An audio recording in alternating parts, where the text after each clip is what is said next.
مهندس موافقی خودسازی کنیم با انرژی بریم تو؟ 100% مهندس، حتما.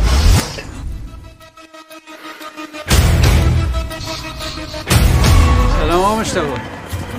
سلام آقا محمود.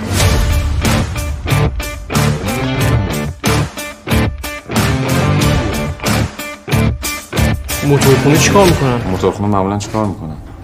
دارن موتوراشون تعمیر میکنن. خلاص به نظر شما وقتش نرسیده یه موتور دیگه تعمیر کنیم؟ میخوای تار بتنی به تن من؟ نتن. دوستم دکتره. میگم مریض دارم، برای چی قطع میکنم؟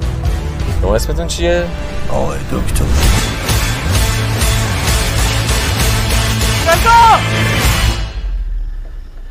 شب دارکی شد.